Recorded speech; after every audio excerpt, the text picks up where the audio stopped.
Assalamualaikum warahmatullahi wabarakatuh. Perkenalkan, saya Nadia Septiana, NIM 85588884. Saya berasal dari UPI Banda Aceh. Di sini saya akan melakukan percobaan praktikum IPA KP2 tentang simbiosis. Di sini, sebelum saya menunjukkan beberapa contoh, saya akan jelaskan terlebih dahulu apa itu simbiosis melalui buku panduan saya, yaitu buku Praktikum IPA di SD. Baiklah, saya akan menjelaskan tentang simbiosis terlebih dahulu. Simbiosis adalah hubungan erat dan jangka panjang antara dua organisme berbeda yang bisa menguntungkan, merugikan, atau netral bagi salah satu atau kedua belah pihak. Jenis-jenis utamanya adalah mutualisme, saling menguntungkan, komensalisme, saling untung satu tidak terpengaruh, dan parasitisme satu untung dan satu rugi. Oke, kita akan bahas. Simbiosis juga terbagi menjadi tiga, yaitu simbiosis parasitisme, komensalisme, dan mutualisme. Ya, dari ketiga, saya memilih satu simbiosis, yaitu adalah simbiosis parasitisme. Karena apa? Ya karena lebih mudah ditemui di daerah tempat tinggal saya. Baiklah, saya akan jelaskan apa itu simbiosis parasitisme. Simbiosis parasitisme adalah interaksi antara dua organisme di mana satu pihak parasit mendapat keuntungan, sementara pihak lainnya atau benalu dirugikan. Parasit mengambil nutrisi dari inangnya yang bisa menyebabkan inang sakit, lemah, atau bahkan mati dari waktu ke waktu. Dan sekarang contohnya akan saya tunjukkan pada tanaman pohon sawit dan benalu. Oke, ikutin saya, tim.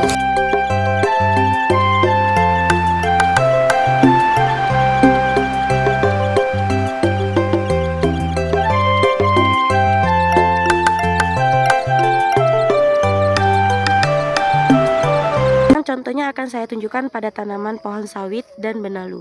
Benalu yang menempel pada pohon sawit menyerap air dan nutrisi dari pohon tersebut sehingga menghambat pertumbuhan pohon sawit.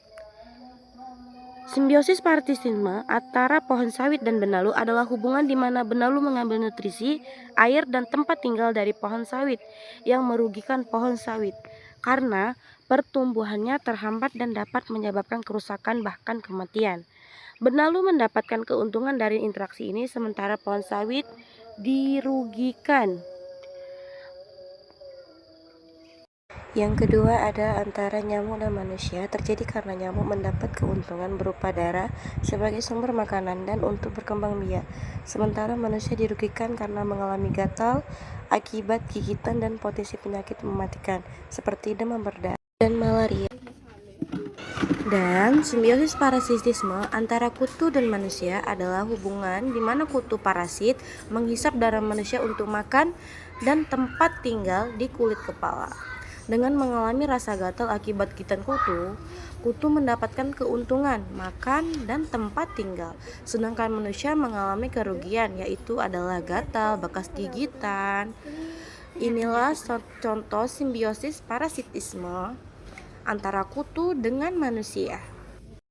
Saat ini di desa tempat tinggal saya banyak sekali para petani yang menanam padi.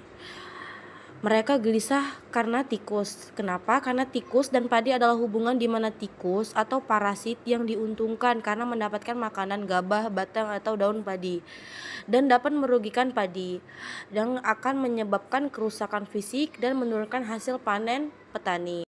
Kerusakan yang ditimbulkan oleh tikus bisa meliputi batang yang patah, tanaman yang menjadi tidak sehat, hingga hilangnya hasil panen. Jadi ini adalah contoh. Dan yang terakhir contohnya adalah buah jambu dan ulat. Simbiosis parasitisme ulat dan buah adalah hubungannya di mana ulat mendapatkan keuntungan dengan memakan buah tersebut. Sementara buah dirugikan karena mengalami kerusakan dan pembusukan. Dalam hal ini, ulat berperan sebagai parasit yang merusak buah untuk mendapat nutrisi. Inilah salah satu contoh nyata dari hubungan parasitisme. Baiklah, ini adalah tanaman jambu dengan ulat yang ada di depan rumah saya saat saya sedang mau makan. Baiklah, sekarang saya telah menunjukkan beberapa contoh dari simbiosis parasitisme. Sekian dari saya, terima kasih. Wassalamualaikum warahmatullahi wabarakatuh.